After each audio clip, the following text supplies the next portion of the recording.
You're listening to NGSC Sports Radio. Hear us live on ngscsports.com, where you can get awesome analysis on all things sports. Or check out our podcasts on iHeartRadio, Spreaker, Apple Podcasts, TuneIn, and much more. For our latest videos, subscribe to NGSC Sports YouTube channel. Follow us on Twitter at NGSC Sports, and like us on Facebook. NGSC Sports. We never stop.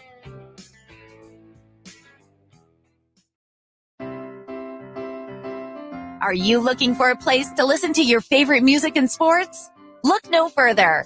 WLSN, the Lieb Sports and Music Network, is a web-based music and sports network. Our network was created to provide authentic, high-energy entertainment through live streaming to a national audience. We play popular music while hosting podcasts from all over the world. Curious? Check us out on the web at liebsports.com. That's LEEIB sports.com. Or find us on the TuneIn Radio app. Got Alexa? Just say, Alexa, play WLSN on TuneIn.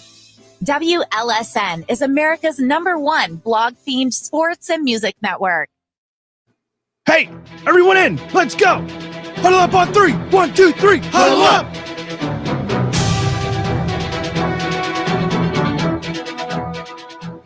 I don't want them to gain another yard. You blitz all night. If they cross the line of scrimmage, I'm going to take every last one of you out. You make sure they remember forever the night they played the Titans.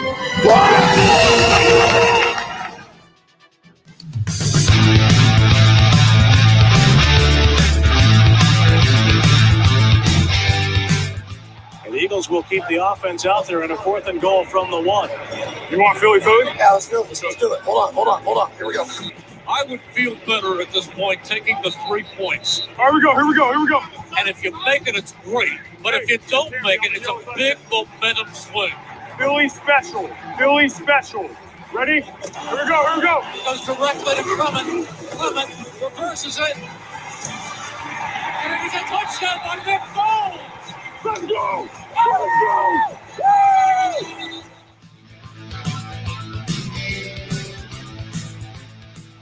Russian 3, dropping 8. Uiagalelei steps up, loads and throws. It's caught. It's pitched backwards, up in the air. It's on the ground, still in Clemson's hands. And now it is down. It is over. And the Irish have knocked off #1 Clemson.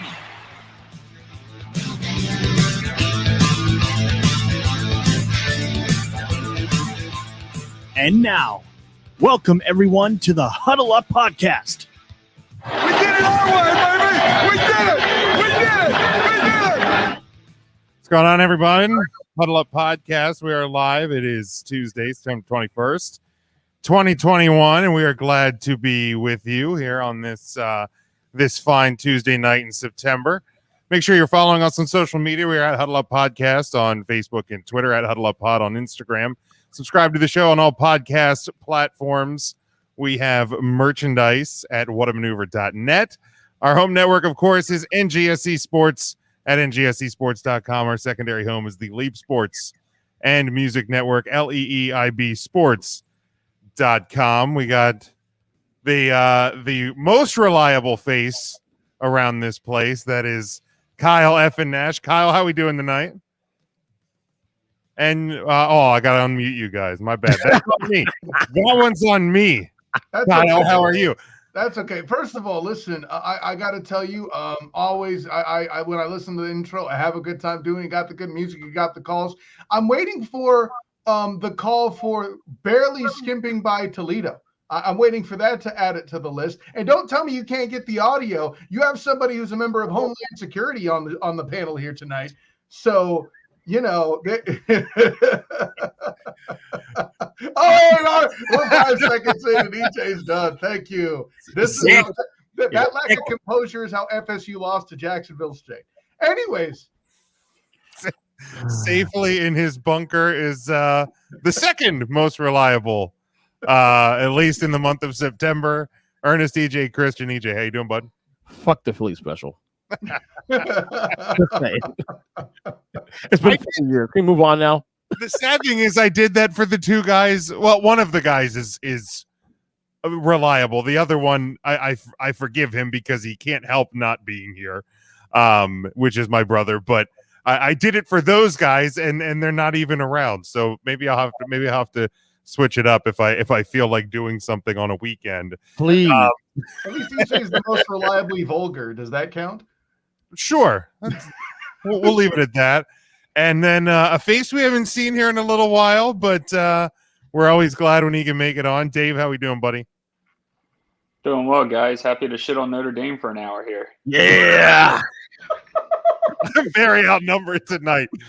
Outnumbered. I don't think there's one team that Jim roots for I actually like. I mean, the Capitals I could probably stomach a little bit, but I hate Notre Dame.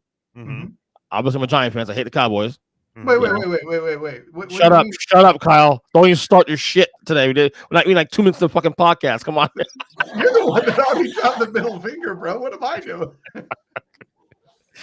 Oh God. Yeah, I don't think any of our teams match up because even as I've been attempting to get into the NBA, it's been the Sixers. So hate the Sixers. Yeah, it's we never match up on those, but. Dude, that's the last time we'll talk about basketball in this podcast. Yeah, at least for another couple of weeks anyway. Oh wait, no, you don't fight. It's huddle up, not fucking tip off. Sorry. Exactly. Now you're getting it. Yeah. Let's start here in college football because this past weekend, I know between Kyle, EJ, and I, as we were watching, I guess it was post weather delay. When Clemson was nearing a upset loss potentially to Georgia Tech, and they did end up winning, and we started the discussion of the fact that like Clemson, who was ranked 6th at the time, I'm like, this is not the 6th best team in the country. So the kind of thought in my mind, and I understand we're 4 weeks into the season, the obviously things change and all of that, but it's a interesting topic because in college football, and we've discussed on this show before, with preseason rankings, I mean, are completely pointless, but they provide a structure and a framework for the entire season, and we're already seeing the foundation of said framework being completely flawed. And just like looking at the top 10 and even into the top 15, the movement that has happened with teams going up, teams falling back, even teams that are undefeated and have fallen back, and justifiably so. And I say that the team that I'm a fan of has justifiably fallen back. They started at what, 7th or 8th, and they're back to 12th, and I have a hard time thinking that they're even the 12th best team in the country after what I've seen for the first 3 weeks. So you're not going to, you aren't going to, unfortunately, to disappoint Dave, you're not going to see me try and put a bunch of rose-colored glasses on the team from South Bend because it's not realistic at this point. But looking at the top 10, Alabama and Georgia stay at the top. Oregon's up 1-3. Oklahoma fell to 4. Iowa State at 5. Penn State moved up 4 after their win to Auburn. They're at number 6. A&M and Cincinnati stay 7-8. Clemson falls 3 to number 9. Ohio State falls 1 to 10. And then you have Florida, who stays at 11. Notre Dame stays at 12. Ole Miss up 4 to number 13. Iowa State stays at 14, and BYU is up 8 to number 15. Where's Florida State? My screen doesn't go to number 147. I'll tell you this: they're getting more votes than some teams that have only one loss and have beaten a top 25 caliber team, a la UCF. So there's that. Lose one game on a pick six that tips off the receiver. Go 2-1. No votes for the AP. Lose 3 games, including to Jacksonville State. You're still getting a bunch of votes for the top 25, and that is sad.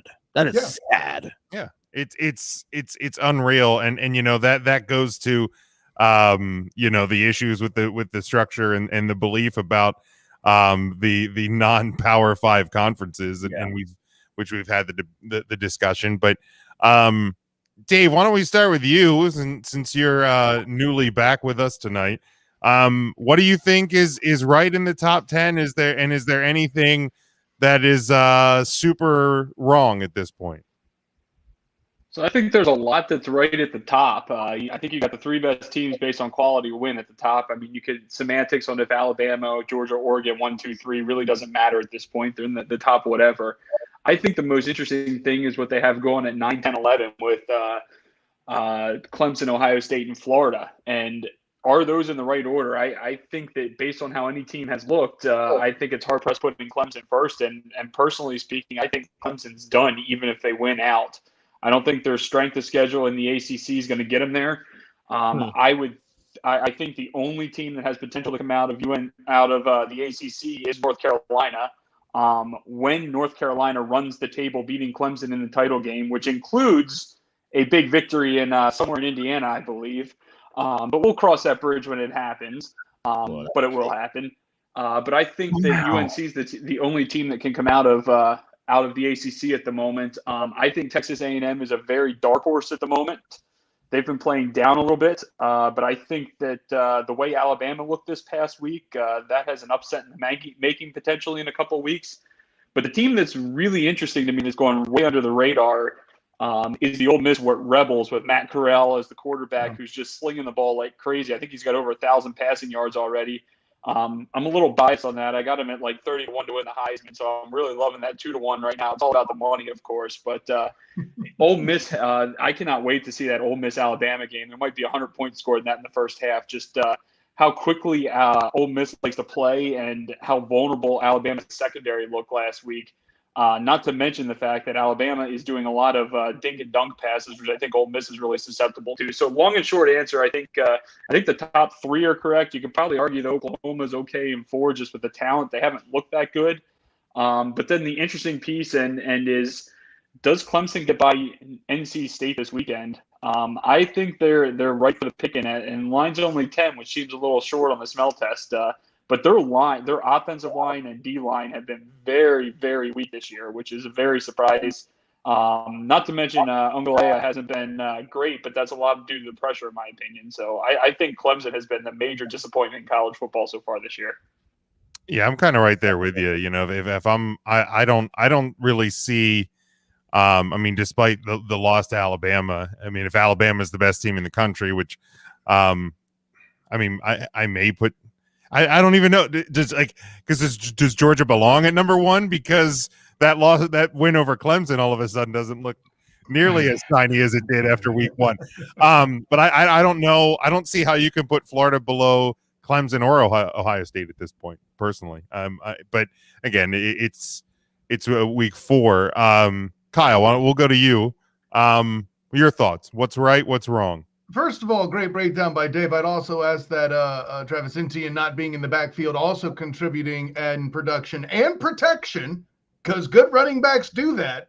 By the way, good job getting rid of Kenyon Drake again, Miami.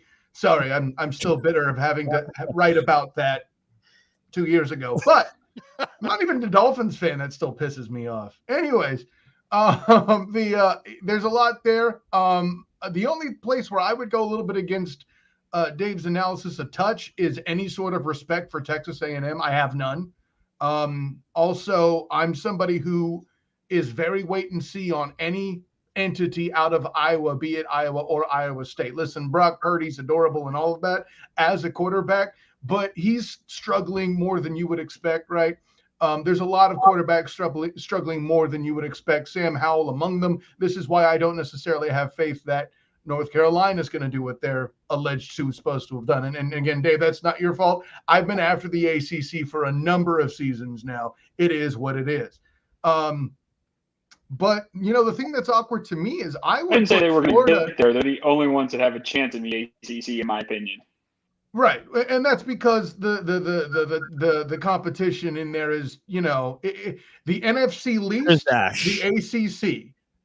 You know, which also corresponds to Jim's two teams. Anyways, I don't care if you're in the conference anymore or not, Jim. I was going to say, we're not in a conference, Kyle. Yes, but you still play them and you still cherry pick them. Anyways, so facts don't care about your feelings, Jim. I've had to explain that to you by exercising that on EJ constantly. Okay. But the last thing I'd go away with is, with the comeback that Florida put on Bama, I really have no good explanation as why they're not only below Clemson, but in the top 10 overall, which I guess if they pass Clemson, they would be. But, below the top 7 for me is kind of, and listen, I'm not a guy who's pro Florida per se. I live in the States, sure, but I love the way they were ducking UCF and they had to demand a 2-for-1 and all this other crap. So, if anything, from a coverage standpoint, I wanted a 1-for-1. I wanted to be able to go to Gainesville as well. And, they were being difficult and ruining my journalism life. I'm saying. No, but all that joking aside, like, I Florida being any place under 7 is difficult. Maybe you could sell me 8 in the right circumstances. But again, I'm still questioning Texas A&M, Iowa. Who do we really have? But at this stage, ranking some of these cats is pretty difficult. I will grant that. I'm with you, Kyle. Fair. EJ, your thoughts? No, Florida actually in that loss to Alabama, you can make an argue should have moved up. I mean, if you want to call a good loss, that's a great loss. I mean, now that being said, is this the first possible flaw in Alabama's, season? We'll see. I mean, Ole Miss is a big game this weekend, so I mean, they win these games. Obviously, it stamps it. Top 4, have no problem with it. You can tit for tat the order 2 through 4, whatever. I like what's that. Once you get down to 5 and below, it's like whatever. Look, it's early in the year still. Ohio State doesn't look impressive, even though that score looked different. It was 41-20 against Toledo. That was a close game. Yeah, okay? It was close into the fourth quarter. I think. So that's close in the fourth quarter against Toledo. Does that sound familiar? Ohio State played Tulsa. I don't want to talk. I don't want to talk about close in the fourth quarter against Toledo. One of those T names. Sorry, we're not going to talk about that. The point is, a lot of these schools right now don't look like their best selves right now that we're used to seeing. So it does feel a little wide open right now. You know what I'm saying? And that's why I think let's not panic a little bit. Let's let this season continue to play out. Maybe Clemson turns it around. I hope they don't. I hate Clemson. I hate Dabo. Me and Jim on the same page as that.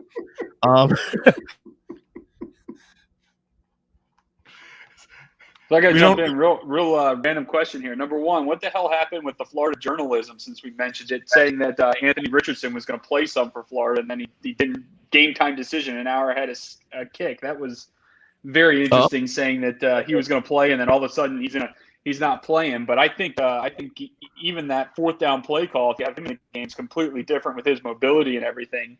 But then more importantly, the question I'd like to toss to everyone: is this the year, given the chaos, that a mid-major or a non-Power 5 makes it in? I'm looking at you, Cincinnati, more than likely, given when they run the table and are undefeated, that they'd have a couple quality wins, if you could consider Notre Dame quality. But they'd have a couple. I can't even dispute it at this point. That's the worst part. The thing is, I have no trust in the committee to get it right, even if they run the table. As you said, Florida State's getting votes 0-3. Well, that's not the committee. That's my point is, people vote on this shit. I mean, they don't vote, but you know what I'm saying. That there's the whole atmosphere of people who have involvement in voting and whatnot. I don't trust them to get it right. I'm just saying that so we don't get the comments and the tweets. Oh, they don't vote. No, I get that. For Cincinnati, I mean, it's certainly possible. Like, because at the top, Alabama, Georgia, that's going to play itself out. Iowa, Penn State's going to play itself out. Right. You got to assume Oklahoma is probably going to find itself in a loss somewhere. A&M's probably going to lose. Clemson. I can't. Dylan Gabriel breaking his clavicle against Louisville is actually huge too, because that makes Cincy's role a little easier. I think you said this last week though, that the big thing right now that's going to change things in comparison to the last couple of years is that the Pac-12 is kind of right now so far is in the party again. The Pac-12 has not even been in the conversation in terms of. It's weird, isn't it? Yeah, but now they are. Yeah. As long as Oregon continues to win. You know? I was But I going to say they can't Pac-12 themselves at some point. Right. You But say Pac-12, but it's the Big 12, I think, that's going to take the bigger hit with that. We've talked about it many times that current and former athletic directors are on the committee, and a lot of them are from the ACC. Speaking of Big Ten, I mean, Penn State, we're not. No, Penn State couldn't bust them. You know, they got some. I mean, well, at this point, the two teams highest out of the Big Ten are Iowa and Penn State. They're in separate divisions. So even if both of them run the table, one of them is going to be out. Right. So it's it's Penn State is mathematical. in Auburn too, or not Auburn, Iowa. Penn State plays in Iowa. I'm pretty sure this year. Okay, so yeah, and if And they those normally two lose teams for are somehow. splitting, then they're both gone. Yeah. And I then the think door Iowa's opens back. such a fraud. Yeah, They probably are. They usually prove themselves to be such. They got out of proof. I mean, if you're not a fraud, then show me. Show me. Winning out. Beat Ohio State. Beat Penn State. Then if you're Cincinnati though, you're you're hoping that Notre Dame wins against Wisconsin this weekend because to then go into South Bend the following week, that's going to look a lot better if you win that game and you do run the table. So you as much as it probably kills some of the people in Cincinnati to root for Brian Kelly this week, they need to this week, then they won't next week. But yeah, I mean, obviously, again, we're sitting here looking at week 4. Coming up this weekend, all of this will change. Some of it probably will change in about 4 days. So, it's always a fun discussion point. But hashtag Ole Miss. I get it. I was gonna say that Ole Miss games have a lot of say so about this. It's It's not like it's happened before. Yeah. All right, let's look at 2 games that have both teams in the top 25 playing each other this weekend, and we'll start with Fox's Big Noon Saturday, which I hate Notre Dame when they play at noon. It just doesn't feel right. But number 12 Notre Dame and number 18 Wisconsin at Soldier Field this Saturday at noon on Fox. Wisconsin 6.5 point favorite. 47.5 is the over under on this one. I mean, I'm going with Notre Dame to cover and win. This game definitely scares me more than it did about 3 weeks ago when I was talking real tough with a lot of friends of mine. So, Notre Dame has not played well. They played better in the second half this past Saturday. I don't know what Purdue is this, so even that I can't feel confident in. But hopefully their defense does show up this coming Saturday. So I'm going to go obviously Notre Dame to cover.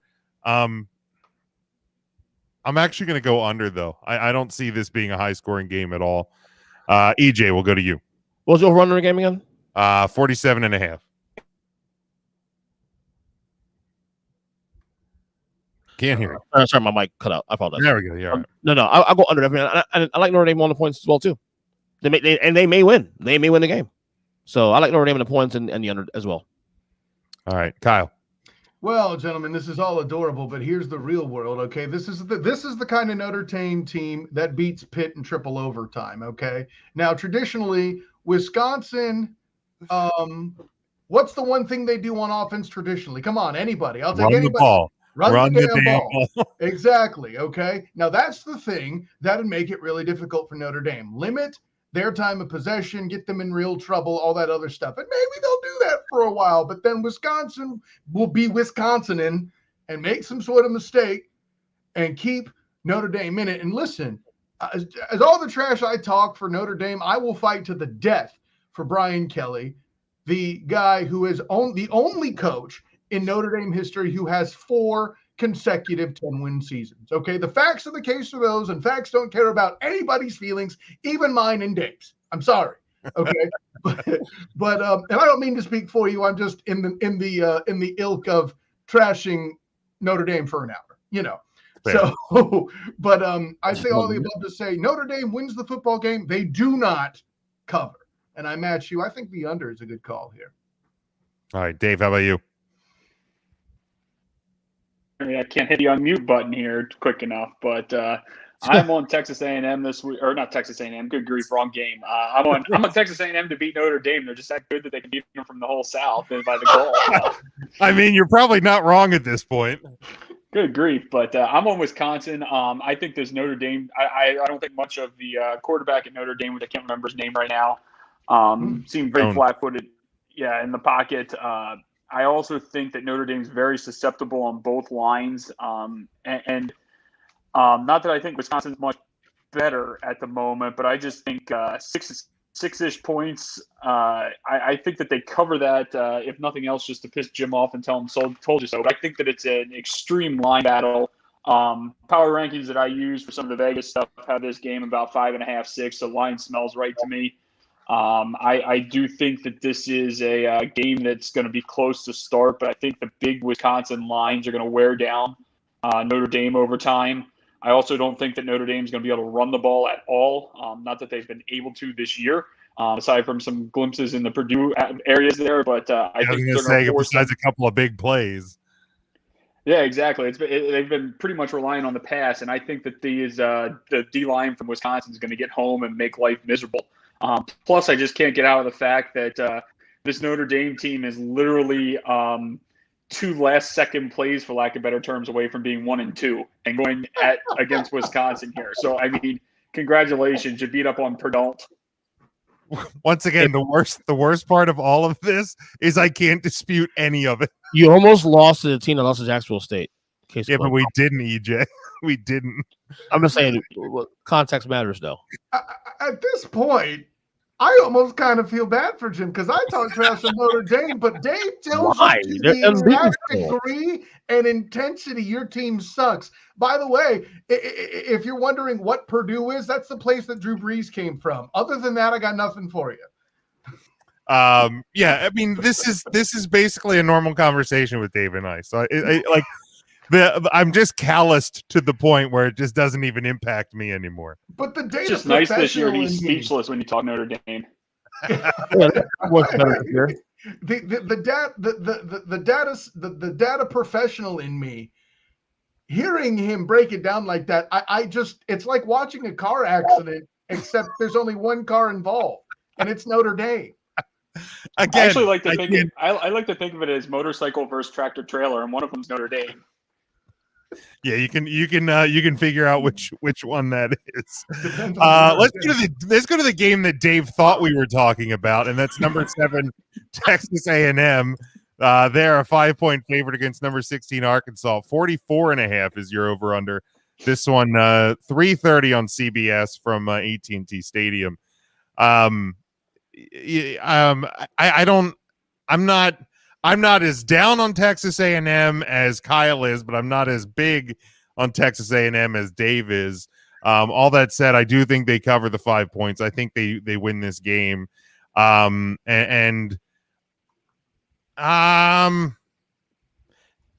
go a slight over. 44.5 feels awful low for almost any college football game at this point, besides the Midwest mashup that we're gonna have in Chicago. Dave, since you were so eager to talk about the Aggies, we'll start with you. So Notre Dame's going to get their ass kicked this weekend. No, we're not talking about that anymore. That's yes. Oh, we're on the other game. Oh, all right. I'm going Texas A&M, obviously. I think that this A&M team has been down a little bit. They truthfully haven't really played much this year, and I think that they've been pretty vanilla on offense overall. But this is more of a fade of Arkansas, in my opinion. Arkansas has benefited from it. I don't want to call it extreme turnover luck, but they're averaging 28 points a game. I think I saw. And when they're winning games, they're doing it with turnovers. Of course, I just left where it was, but they're getting almost 13 turnovers in there. I think it was about 13 turnovers in their wins over the past 2 years, which is aiding a lot of their inflated numbers. And it's only 6 wins. They're averaging over 2 turnovers a game to the good when they're winning games. And Texas A&M is more experienced in that. Plus the fact that this line smells, in my opinion. Texas came in earlier this year to Arkansas and was 7-point favorites. Why is Texas A&M only laying 4.5 here. Is Arkansas really that much better than we thought, which kind of shades me to think that Texas A&M's getting some extreme value here. Granted, A&M has not looked that good, kind of like in an Oklahoma type situation or Iowa State if we want to get to one of those teams, or even Clemson. But I think that A&M is going to prove here that to beat the big dogs in the SEC, Arkansas is not quite ready. Not to mention Arkansas is greatly improved, and they beat Texas this year. So, I mean, that's a huge step up for a program that's previously been a laughingstock. But I think you're getting really good value on A&M at a cheap price on the road this week. And I think A&M has potential to beat Alabama. I just think they've been very vanilla because they haven't needed to do much on offense and pull out all the stunts and everything. So it could be eating crow on this next week, but go Wisconsin in this one. You were going to say that too. I was like, good girl. Love it. You know, that was almost perfect. If you had said on Wisconsin, you would have had me on board, Dave. That's awesome. Now, listen, man, as a fellow data guy, you said the line smells funny. If I might present to you the concept of the anomaly that might be causing it, as people do not know what to think of alleged future SEC talent Texas being crushed by Arkansas earlier in the year. Hell, I don't know what to make of it either, okay? And I'm not just saying this because of me, but like, be honest, you're an SEC team and now people are making jokes about how you're second thinking about it, I should say. And, oh, by the way, you know, Big 12 be Big 12. Yeah, I know it's alleged that it's not alleged that they're going to join. It's whether they belong. But hey, that's not my problem. It's theirs. The punchline is this: interpreting that and what happens against Texas A&M, even with as fraudulent as I think they are, and I believe, well, it wasn't it Colorado they struggled against. Like, they have the exact opposite problem. So you have a true set of anomalies here in Simuli getting your data the wrong way. Now that I've said all my nerdy talk, you know, for me, the Arkansas thing was good, but something's just pulling me away from picking them to win the game. But this is another one where I think I can't say that A&M won't win. I don't know why. That's just where I'm at. I feel like it'll be a relatively high scoring affair, though. I would keep the over in that. And yeah, but again, you know, just to kind of explain why your line might be fishy, it's those two occurrences that I think are throwing what people think on it. And it's a good question to ask. I'm with you. EJ, we'll get to you, but we have some breaking news in Major League Baseball. The Philadelphia Phillies, for the first time in a game and a half against the terrible Baltimore Orioles, have scored a run. So congratulations to the Philadelphia Phillies for scoring on the worst team in baseball. I thought we covered sports, not touchdown. EJ, we'll go to you. Texas A&M and Arkansas. Fuck the Philly special. I'm just kidding. Wow. All right.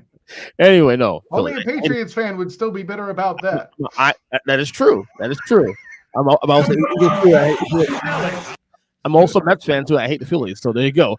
Honestly, I think A&M will cover here. I think there's a perception that, as you guys said here on this panel, that they're a bit fraudulent, and I think at least for this week they're going to show up, and they're going to cover this game 5 points, and I'll take the over as well too. I think there'll be a little bit of scoring in this game, mostly on A&M's part, of course.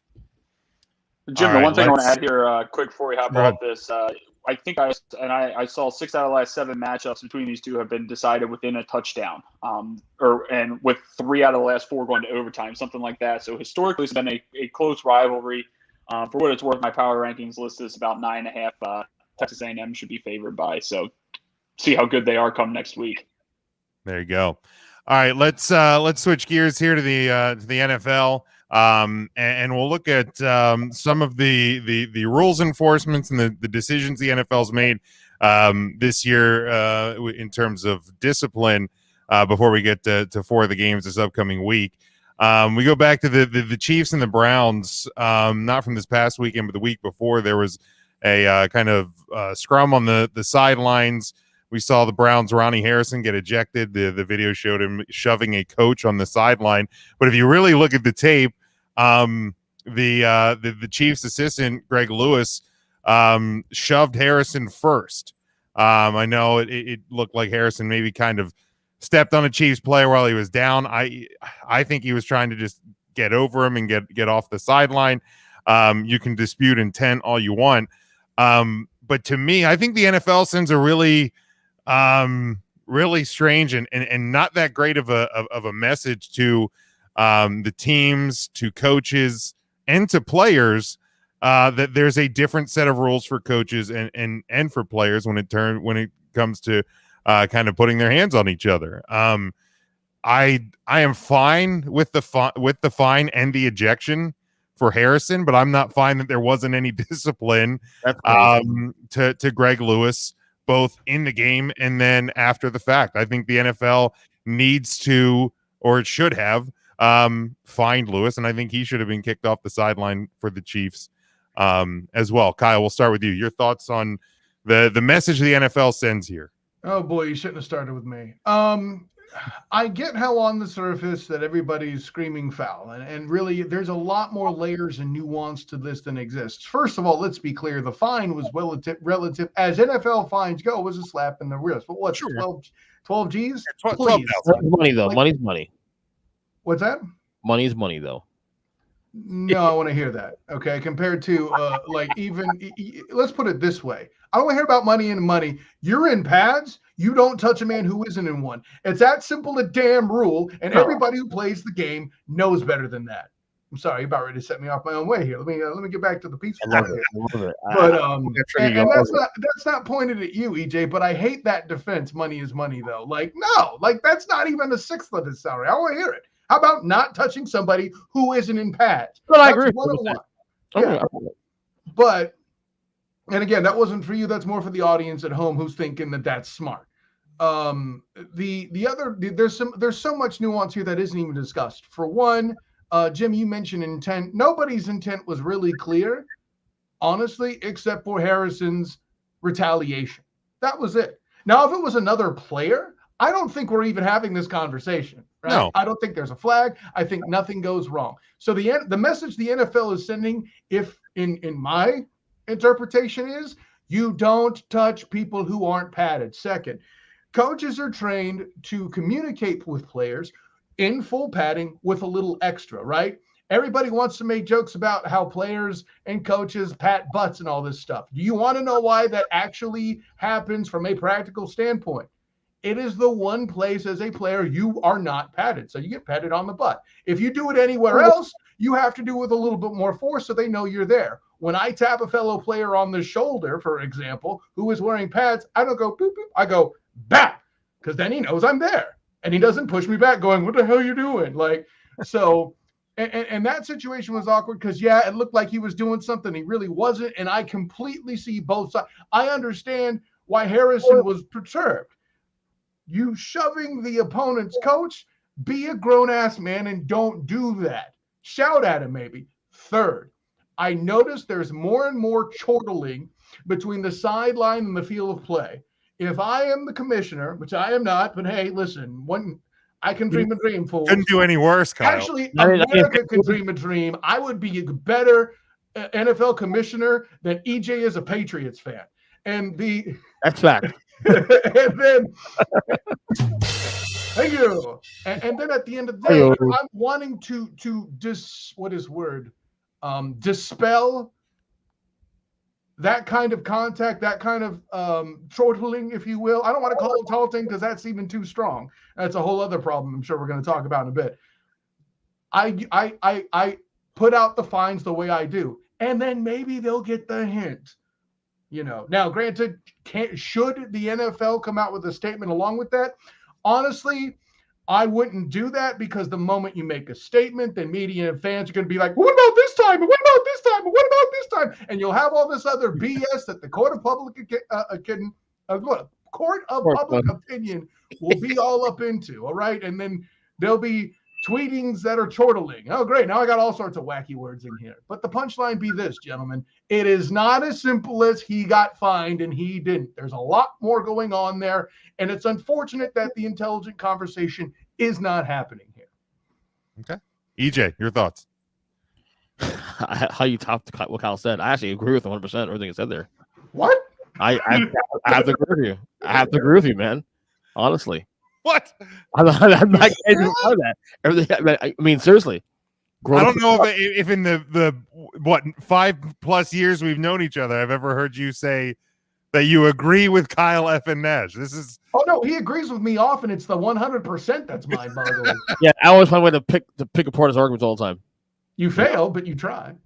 What? Have you heard your show? Russell Wilson was not MVP in 2017. Stop. He was, and I've dunked on you repeatedly. Like, how on earth is a white man dunking on a black man this often? That's my question. Baseball is not baseball. What does baseball have to do with anything? I talk sports, not games. Because you can win a Cy Young on a really bad team, but because of your record, it doesn't count that way. Football, that's your best retort. Is this ain't baseball? Thank you. That's one it works. No, I agree with you 100% what you said there. Grow up. Shit happens. Dag, yo. Yeah. Dave, I can't even respond to that, honestly. I don't even need to say anything. I'll just listen to these two clowns argue for 10 minutes. It's more exciting than listening to this. Some pushing, shoving. I mean, these grown-ass men play football, and they're offended that they got shoved on the sideline. I'll just leave it at that we shouldn't even be talking about it. Exactly. I don't give a shit about it. I don't care who got fined what. Move on. I'm done. Wait, so the coach didn't get any discipline? No fine, nothing? no penalty in the game, no anything after the fact. That's a little touch and go there too, but Kyle broke it down in a way where I was like, oh, I kind of see his point there. Because at first I was like, why didn't the coach get anything? I wouldn't even so much even kick them out either. I would have said like maybe a little fine, but then you broke it down and I was like, oh wait, that makes kind of sense actually. So good job, Kyle. One time in 8 years I've known you. Oh, you know better than that. Do I have to bring up the playoffs? It'll be another 8 years. All right. Before we get to games, one other thing, a rule enforcement that we saw more in the preseason. We saw it more this past weekend. The taunting rule. We saw a high number, a larger number of taunting calls this past weekend in the NFL. I know a lot of fans reacting to such.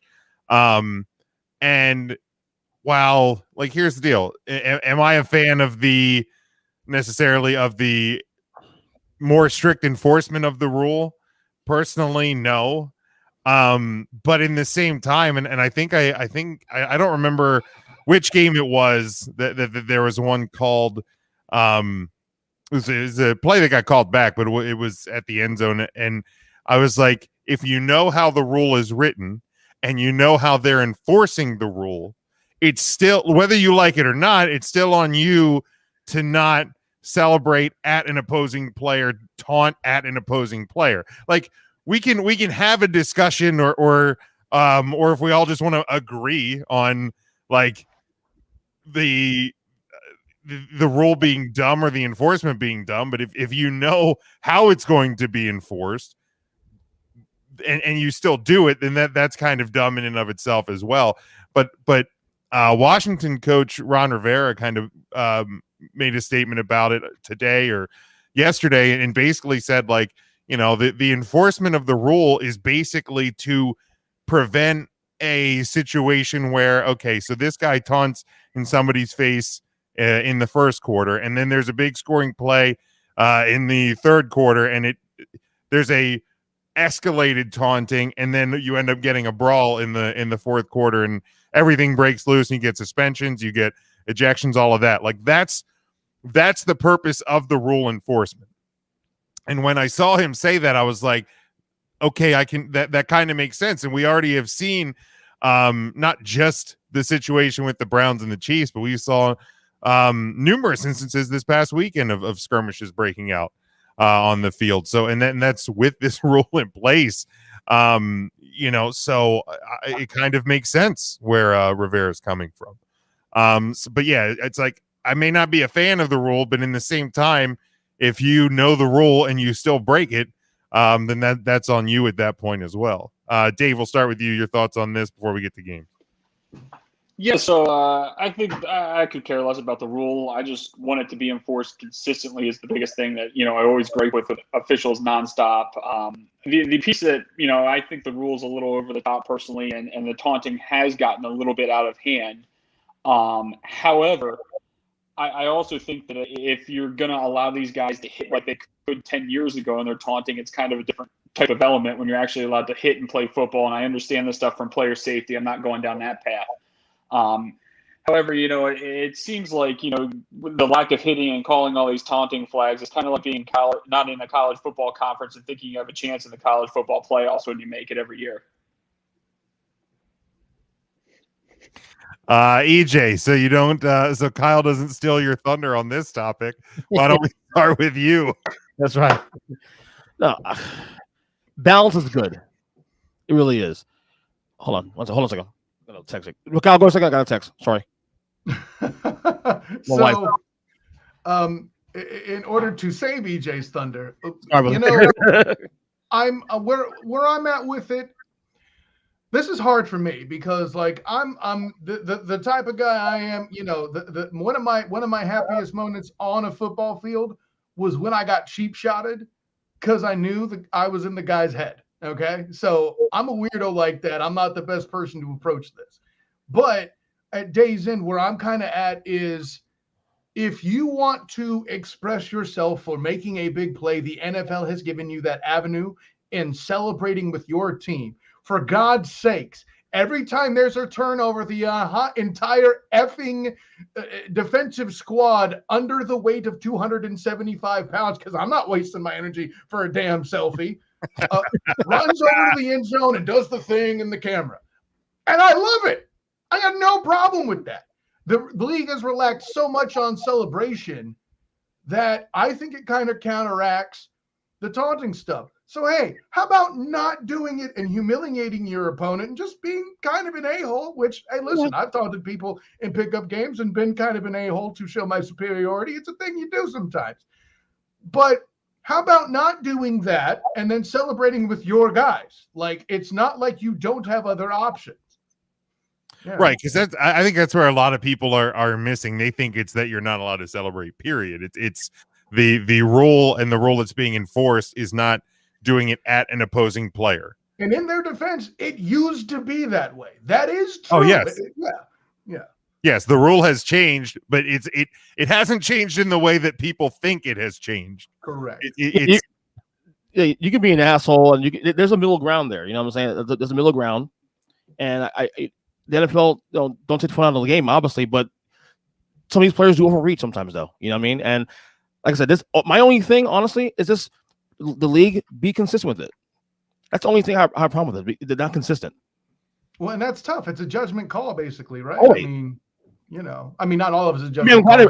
I'm glad they brought dancing back to, a lot of people are dancing end zone. I mean, that shit was egregious. But 10 years ago, they had a rule where if you even celebrate in the end zone, like you get a flag. It's stupid. Like, I mean, this is an emotional game. Don't take that emotion out of the game. That's perfect. And as somebody who's a Giants fan, you alleges to be a Giants fan, I should say. I'm surprised you haven't brought up OBJ and Josh Norman. That's the perfect thing they're trying to avoid. Yeah, that got a little out of hand, though. Those two were a lot out of hand. That was a game within the game, if you will. Correct. Well, and we saw it with the Chiefs and Bucks last year. Was it Hill gave somebody like a peace sign when they met in the regular season, and then the Bucks answered back in the Super Bowl? I mean, it got flagged both times, but the Bucks ended up obviously winning that battle. So, my only fear is I don't want the league to take out the fun. Like, this is entertainment too. Like this, but be consistent. That's all I'm saying. Be consistent across the board. Can the NFL just go full hockey route and let them beat the shit out of each other and give them a 2-minute penalty? I mean, I'd be all for that. Maybe a penalty block, something. We've finally gotten Ndamukong Suh to settle down. Damn, Dave. I can do that too. Maybe wait until he retires, and then we'll look at that. All right, let's go. Beat the shit out of each other, not sumo in the center ring. Oh, hey, all right. Sir, that's our word. You leave us linemen out of your hate. All right, let's go to the games. We will start this Sunday 1 o'clock in Buffalo. The football team, they're 1-1. They go to 1-1 Buffalo. The Bills are a 9.5-point home favorite. 47 is your over-under on this one. To me, I know the Bills didn't look great in week 1. Obviously, they absolutely destroyed Miami. I think there's a lot still that we don't know about a lot of teams in this league, only in week 3. I do know that if you're scraping by with Heineke to beat the New York Football Giants, I'm not going to have a lot of faith in you going on the road to Buffalo. So give me Buffalo plus, but I will actually go under for this one. Kyle. Under's a great call by you. Those defense are both fantastic. And let's remember something about Buffalo. If it's not in week 1, Big Ben isn't having a heart attack yet. and is a lot less. And, oh, by the way, wasn't a block punt that decided that game before everybody wants to sell on the Bills that quickly. But, yeah, you're right. These are two dynamic defenses. Dynamic defense is something you don't think you'll hear. Oh, but trust me, these teams have it.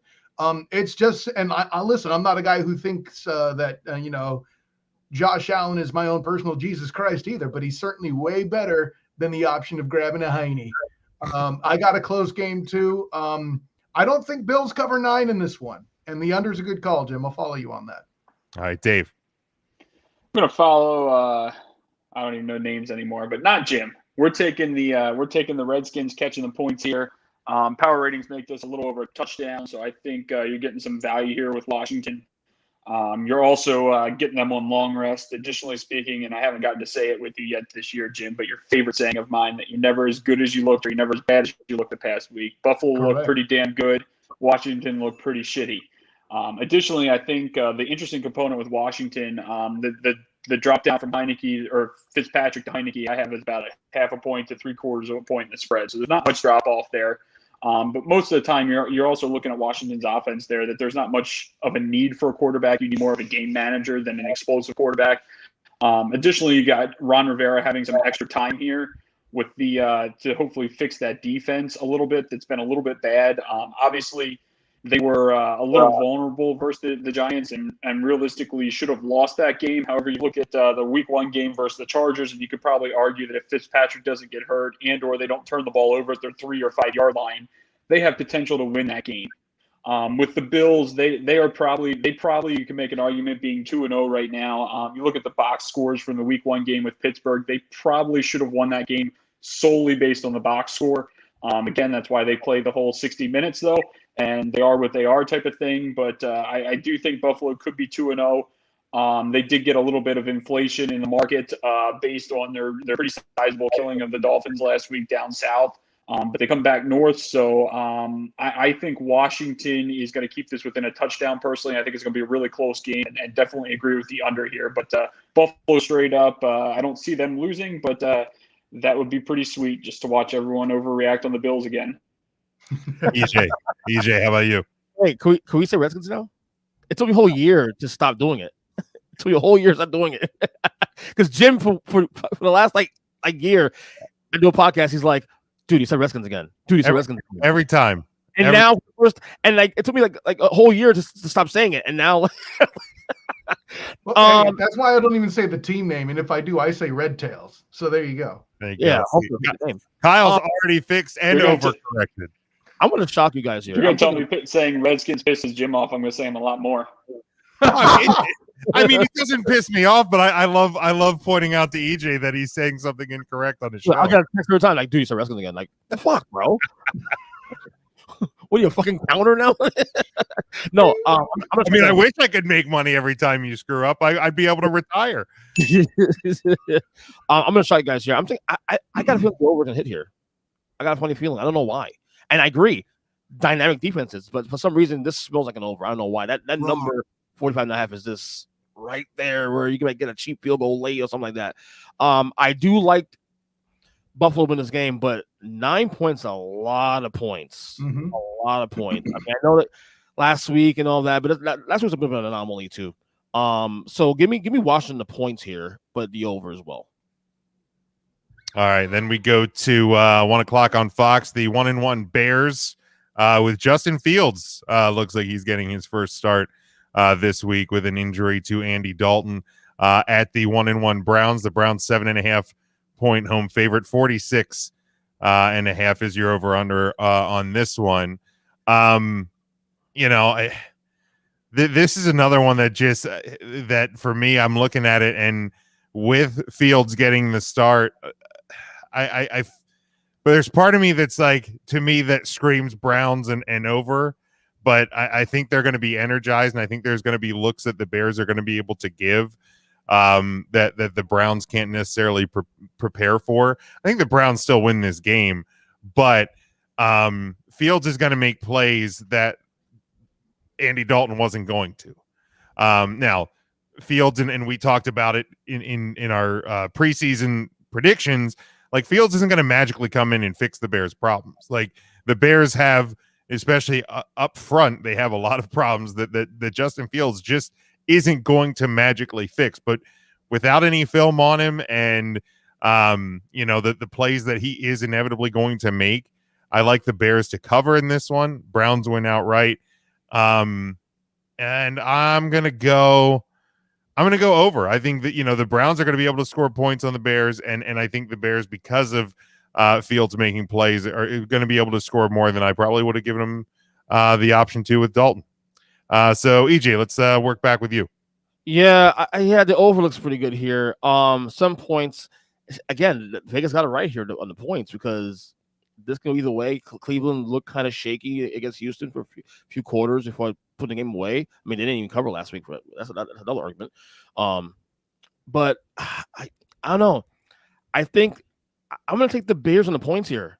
I just think, I don't know. I don't. The Browns are a good team. Let's be clear. The Browns are a very good team. Mm-hmm. I just don't know if they're comfortable who they are yet. I think teams like Chicago could sneak up and make this game competitive. It's like Houston did last week. So I'm going to take the Bears on the points here. But I said the over, right? And the over. Yes, Dave. So I got to do a transitive property here just to get to a final thought on this. But the Texans looked pretty impressive last week against the Browns, and the Texans are playing a hell of a lot harder than anyone thought they were going to, and I have upgraded them pretty substantially in the rankings this year, which scares the hell out of me for my 2-0 Panthers on Thursday night. So we got there. Okay. Back to the game at hand here. I had to do that. Sorry. But I don't get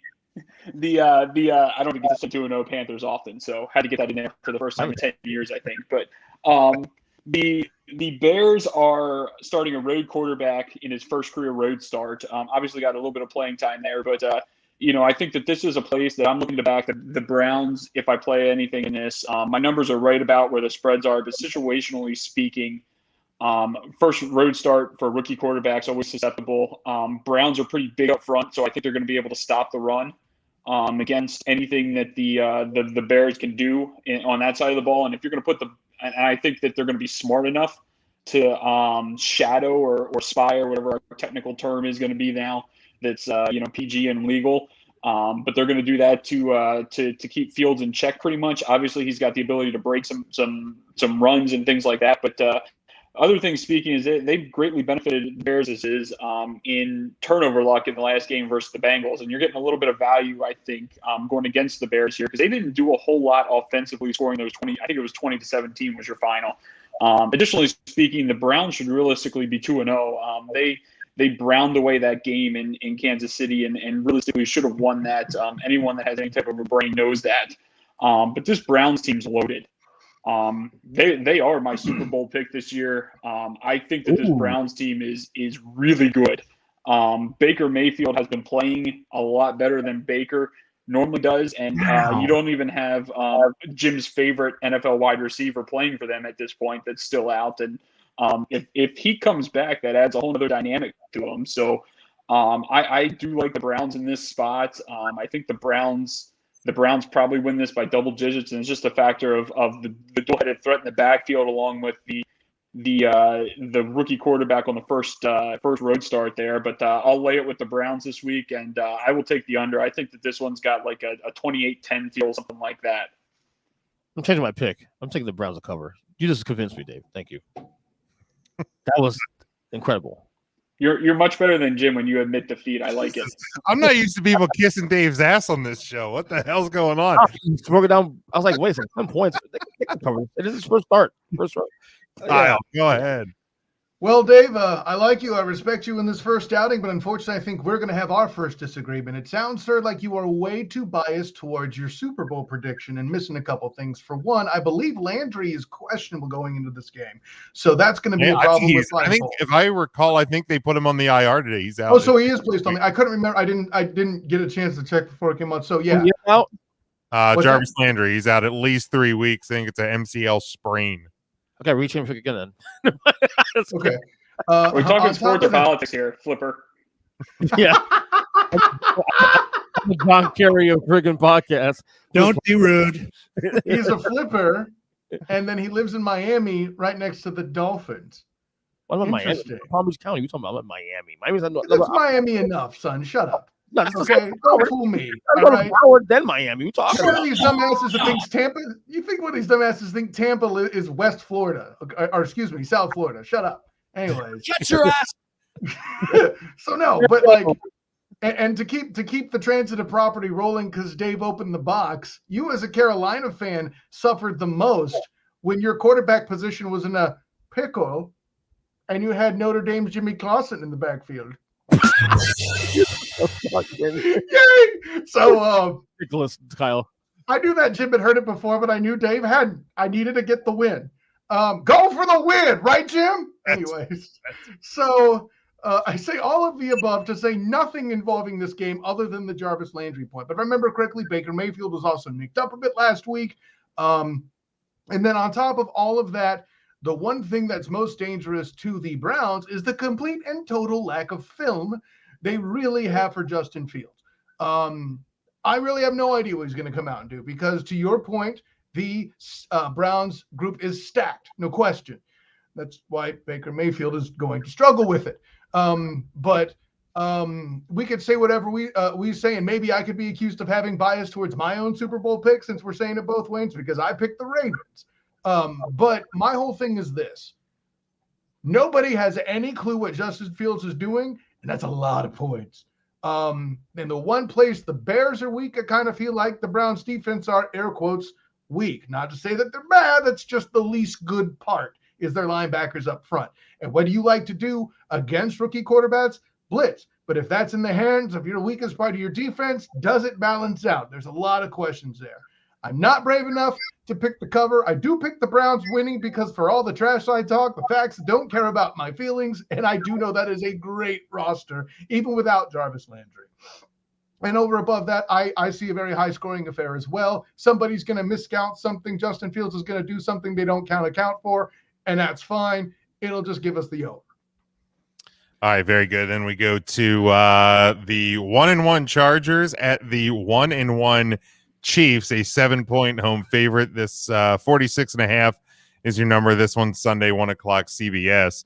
And without the Browns Browning, the Chiefs could very easily be looking at 0-2 at this point. And that's a product of playing two really good opponents to start the year. The Chargers could also be 0-2. They could also be 0-2. They could also be 2-0. In a tight game this past week. I don't like 7 as the number. I think these two teams are going to play close to each other. I think you're very much looking at over 46.5 to me. I think these are two obviously high-powered offenses.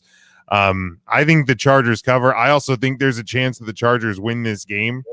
I know they're going on into a very hostile environment, but if they can get up early, I don't.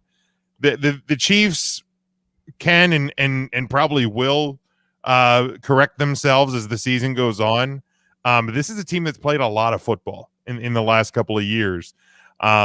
So your off season is a little bit shorter than everybody's. I mean, there's added pressure to stay on top when you're at the top. So this is a team that's adjusting to a much different position than they've been in recent years. So I'm actually going to pick a Chargers upset. I guess we'll still call it an upset at this point. But definitely the over as well. Kyle. There's two divisions in general where I throw away the stats sometimes and all the stuff leading up to, and I got to get in with my heart and think about things much more deep than the stats. And the AFC West and East are them.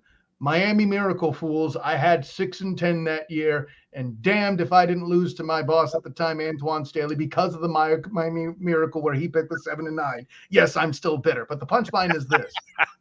Anybody who thought that Lamar Jackson wasn't a good quarterback who could win games were the ones that were chiefing, not browning, but chiefing. That means smoking the marijuana, kids, for those who don't know. Anyways, Ridiculous. Anyways, at the end of the day, the AFC West is the other one, man. Like, as bad as the Broncos are, and against any of these teams, they could lose to them. The Chiefs lost to the Raiders, who were a air quotes bad team last year, allegedly. And then Justin Herbert came out, and his rookies would be for the first time when Tyrod had the whole medical issue and damn near beat Patrick LeVon Mahomes II. Dude. Right. So, say what you will about the Chiefs. They're still a fantastic football team. Obviously will be a shootout. Take the over here. They do not cover, but I am not brave enough to call upset on Patrick LeVon Mahomes II. Maybe it has something to do with this. I don't know, subconsciously. But yeah, man, that's where I'm at. And God bless, watch this game. But degenerates, avoid betting this one and the one before, please. Good God. Dave. So my number one question on this game is after seeing the Monday or the Sunday night game, how do the Chiefs stop Austin Eckler? Period. The Chiefs are going to, or the Chargers are going to do nothing but dump the ball and run the ball. The Chiefs cannot stop the run. I mean, Chubba Dub had a field day game 1 against them, and the Chiefs just cannot stop the run. That's awesome. I make this line about 4. It's sitting 6.5. I'm on the Chargers. I think Jim's got a little chub in his hands or something right now, but I think the Chargers do have potential to win this one straight up. I think they played 2 games last year that were pretty close. The 2 games last year, I believe, were 52 points and 41 points, so the total seems about right. The Chargers are only scoring 18.5 points so far this year, so it's kind of interesting that they don't have that quote-unquote feared offense. But my little rant of the day is, how the hell did the Chargers and the Cowboys game not go over last week? They punted once. I beat Vegas by 4 effing points, and the damn game didn't go over. I got 51.5, and it finished 55 points. Are you kidding me? Not to mention the Cowboys suck, and everyone knows that. But I feel like that this game should go over, but that number seems awful easy with Mahomes involved. That you say, oh, this is so easy that this game's going to go over. So I'm taking the under just because I think Vegas knows something in this one. The other piece that you have to factor in on Kansas City this year, they've played a hell of a lot of football in the past 2 years. You consider both playoff runs and everything. They have played an absolute lot of football. I am not high on this Kansas City team. I was very happy to bet against them in the Super Bowl last year, and been doing so twice so far this year, and very successful twice. So fool me twice. I'm going to keep playing it till it loses. They have been struggling to cover as winning games by more than a single score here, and the fact that you're catching 6 in a hook here, you might as well play it and hope that they don't make that extra point or it bounces off the uprights or something. But I'm taking the Chargers. I'll take the I don't even know what it is, 6 in the hook at the moment, but we'll take the Chargers in the under here and hope that Patty Mac's crying again. Hey, there's a man who respects fat men protecting quarterback, and when they're hurt and that matters, and I respect it, Dave. Thank you. EJ, how about you? I'm with you. Like, first of all, I love the over in this game. Let's just get out of the way. Over to me is the play. You're gonna bet this game. The Chargers, not San Diego, of course, they play KC well the last couple of years with against Mahomes. So I think the point I think the Chargers right here is plus 7.5, plus 7, whatever it is. 7.5, yeah. Yeah, the Chargers easy, honestly. KC wins this game. I'm like Kyle. Don't know if I'll pull a trigger on the KC losing the game, but this could be a field goal game. Honestly, these two teams have had some battles in the last couple of years. Yeah, definitely. before Jim starts blabbering again, question for the group. Jesus. Obviously, if you're starting a franchise, right This is now, why he's only let him on once or twice a yeah, year. I know. I was out of jail tonight, so I got to get my month-long digs up in here. If you're starting a franchise right now and you're the GM, obviously take Patty Mack as your number one quarterback. Is Sherbert, Justin Herbert, your second pick? If you had to take another quarterback, is there another quarterback in the NFL that you would take over Herbert long term? I would probably take Herbert based on what I have seen so far. Obviously, he's still young in his career and really wasn't utilized a whole bunch last year. If their coach, Anthony Lynn, would have had any say with it, he wouldn't have been used at all, miraculously. But number two, how much did Oregon misuse him if he looks like this good so far this year in the NFL? But if there's another, who else would you take if you're not taking Sherbert? All things equal to me, like let's say like if I say Aaron Rodgers, is it based on Aaron Rodgers like at 37 years old, or Aaron Rodgers at, I mean current age to start your franchise in the next 5 to 10 years. If you're starting an expansion franchise and you get Herbert has a big ceiling. I feel like he could be the best quarterback in the league, not named Patrick Mahomes, in the next couple of years. It depends on how dynamic the receivers are. For me, if I'm guaranteed to have like horrid receivers, like my GM drafted receivers entirely out of Notre Dame, I would want Lamar Jackson number 2 ahead of Herbert. But if I knew I was going to have somebody Keenan Allen-esque or DeAndre Hopkins-esque, kind of like how Kyler Murray fell into, not dissing him, but he's had some stuff break his way. Him and AJ Green and the same stupid thing. That's the craziest stuff since him and since Fitzgerald and Bolden. But I'm digressing. But I think you misunderstood the question. I said a quarterback. You can't pick a running back that plays quarterback. Okay, well, and when he throws for another 400 yards in a playoff game and loses because his defense sucks and he has no receivers, we can have this conversation again, Dave. I will dunk on you. But a minute, I don't participate in that sport. Sport. Hey, it's more of a sport than baseball. I'll give it that. But yeah, days in, if you got Justin Herbert or 2 long term, and when I hear that, I'm thinking at least 5 years. Hell no, that's not a bad problem. I mean, what? Trevor Lawrence maybe, but not in that surrounding. Yeah, I've been trying to rack Make my your brain. argument for Dak. We want to hear it.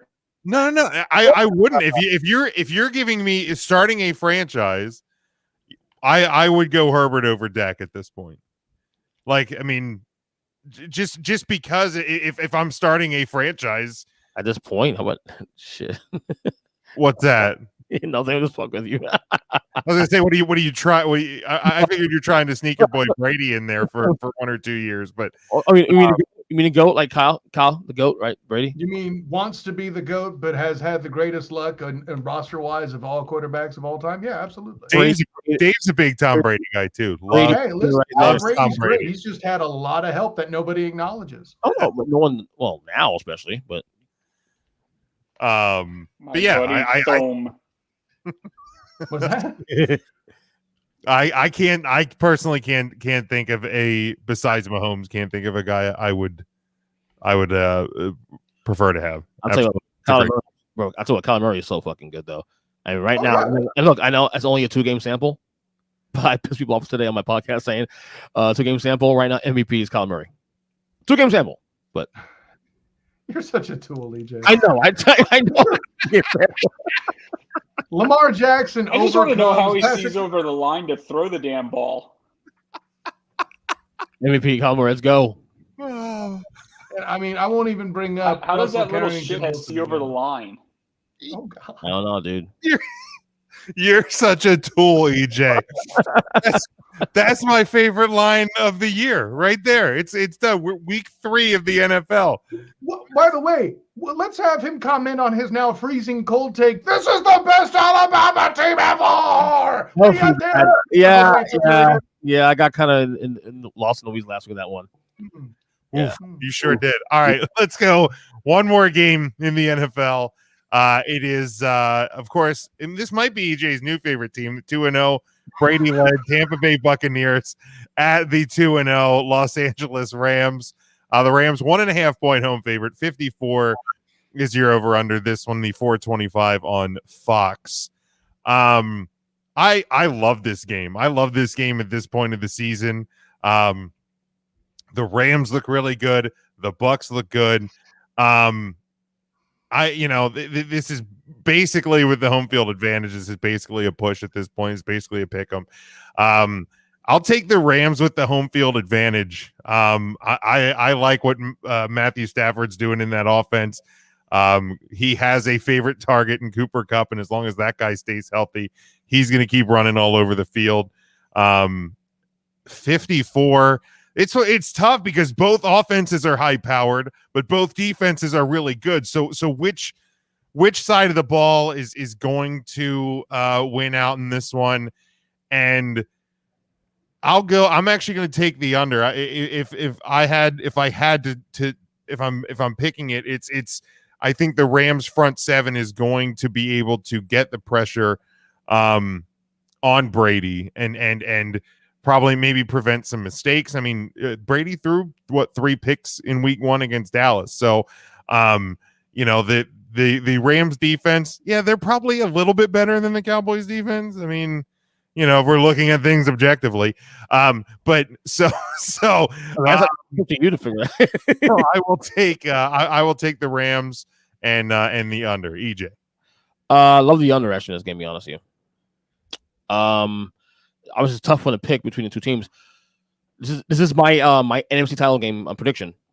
So certainly see it. I'm gonna go Rams here because the Rams has something to prove here. The Bucs don't. The Bucs are the champs, so they're gonna get all the targets, all the hits. The Rams, Stafford's new team. Obviously, I like the Rams here. Close game, 27-20. How do you under? So 24-21, something of that nature. All right, Dave. Seems like this is one of those games where Vegas is inviting you to bet Tampa Bay catching a point or so with Thome and at the helm, and they just want you to bet Tampa Bay here on the road. Kind of like it was so easy to lay the field goal with Kansas City this past Sunday night that it just seems super easy type of deal.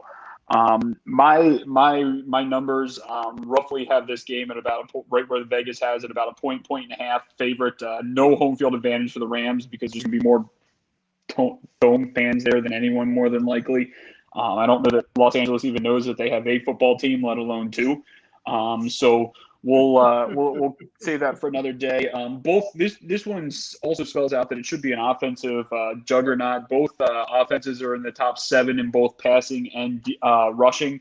But I think that the Rams are going to try and control the clock is what they're going to do and keep Tampa Bay's offense off the field as much as possible. Whether they're able to do that or not is a whole other story.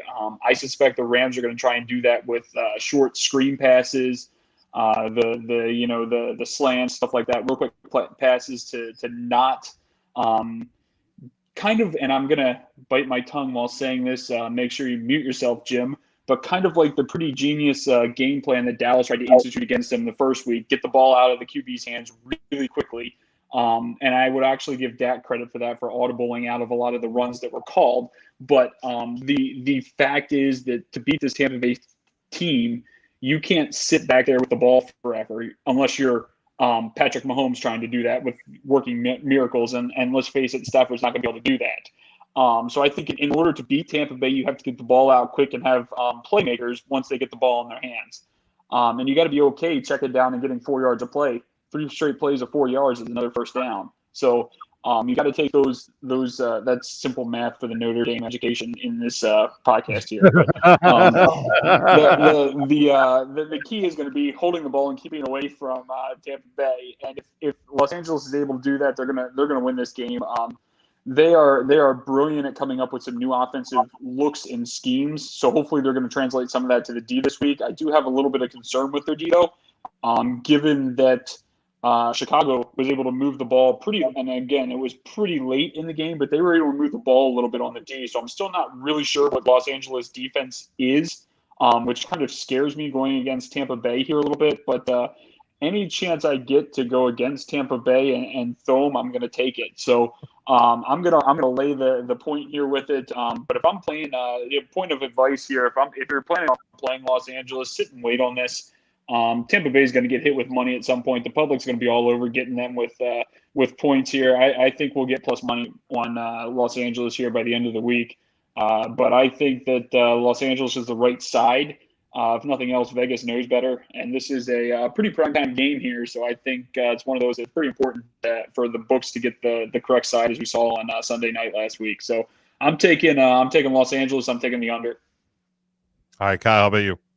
Bucks have nothing to prove. What is this silliness right here? I mean, they come out here and playing in a fashion in a way we've never seen before, with the entire roster coming back. And let's be honest, the hype around people picking the Rams to go to the Super Bowl just because they got Stafford. As a guy who says that Stafford might be the most underrated quarterback in the league, not named Russell Wilson, by the way.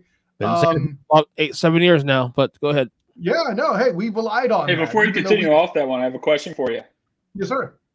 Where'd Russell Wilson go to school, and do they win this weekend?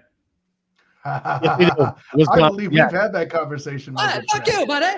I love it. I love it when the South Park reference comes while Kyle is talking. Anyways, I used to have my San Francisco 49er yarmulke hanging on the wall. That would make it perfect. And I'm not even Jewish. Anyways, listen, guys, here's the thing. Everything everybody said about both defenses being great is absolutely correct, okay? The Rams' protection is decent at best. I'm not here to say they're bad.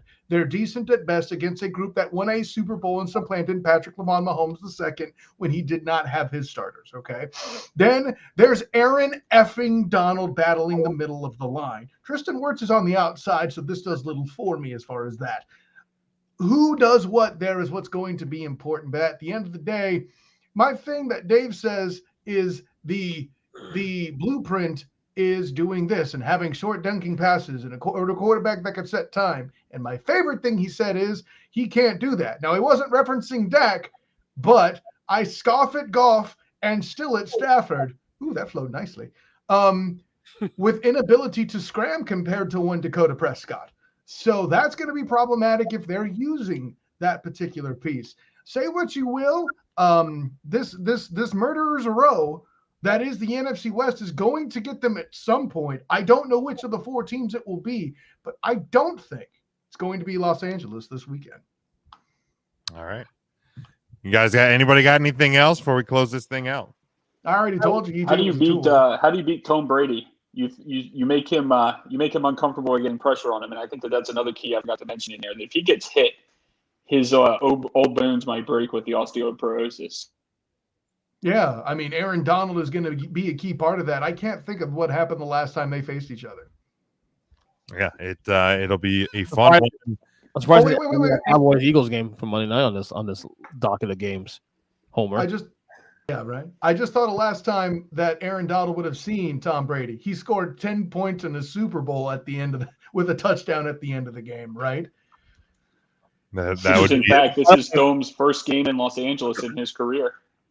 Well, any last thoughts on my end? Slam the Panthers to win. Slam the cover on Thursday. Slam the Cowboys to cover against the Eagles. No. Why? Texans to the window. Huh? Texans to the window, 7.5. No, I'm thinking Carolina. Even with the backup QB. Absolutely.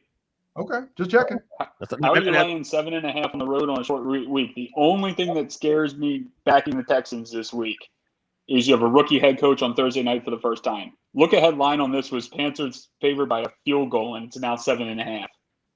I'm an emotional bettor. I can't tell you. I could tell. Dave, why don't you tell the folks where they can follow you on Twitter, and then we'll pass it around the rest of the group. I think we're at Huddle Up Dave's on Twitter now. I have no idea what it is, but I'm on there occasionally shitting on Notre Dame all the time. He's not wrong. EJ, get your plugs in, my man. First Week Podcast, all podcast catchers, Take the Wrestling Podcast if you love that kind of stuff, the scripted kind, all that. On Twitter, EJ Christian 7. And yeah, that's it. All right, Kyle.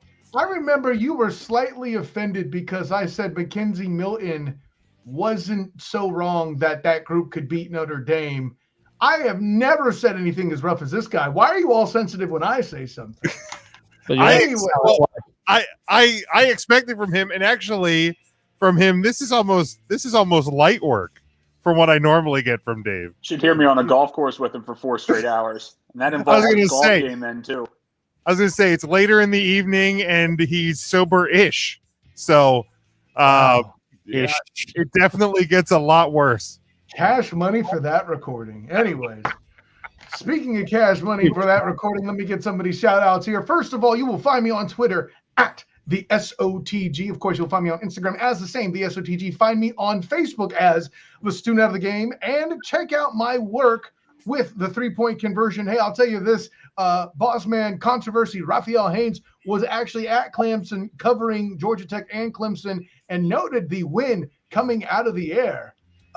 When that was close. That was some crazy stuff there too. Thought you would like to hear about that, all you ACC realists out there. And of course, check out my work on the 3pointconversion.com. That's the number 3, not the word 3. You'll see my work covering UCF and my first efforts here in covering the Jacksonville Jaguars. Very interesting stuff from Trevor Lawrence and Urban Meyer, as well as UCF's Shaquille Griffin there in the post-game press conference. That may leave a little hope if you're a Jags fan. Not much, but a little. And of course, check out my work as well with Hilarity by Default, the YouTube channel. I do the pop culture work out there. A lot of fun there all the way around. Of course, my work as well with the Captain and Company Morning Show on oldschool101.com. Check it out there on Facebook. These are all items that are videos, so EJ will consume none of them, but you have the audio option with oldschool101.com to go to the website and listen there. 2 things real quick. You should, everything he said, he should just ding it. Ding, ding, ding, all those little things he does. And by the way, I feel so fucking lazy. Listen to you fucking go through your like menu of like things you're doing and whatnot. You should feel lazy. You don't even watch videos. He's got a point, actually. that he does. All right. And that's going to do it for us this weekend. Thank you for tuning in. Thanks for interacting for those that do. You can, of course, follow me at Big Jim Sports. You can follow the show at Huddle Up Podcast on Facebook and on Twitter, at Huddle Up Pod on Instagram. Make sure you're following along with the show on and subscribed on all podcast platforms and on YouTube as well. Get our merchandise. Our home network is NGSC Sports at ngscsports.com. And our secondary home is the Leib Sports and Music Network, LEEIB Sports.com. Until next week, stay safe, stay smart, and go for the win.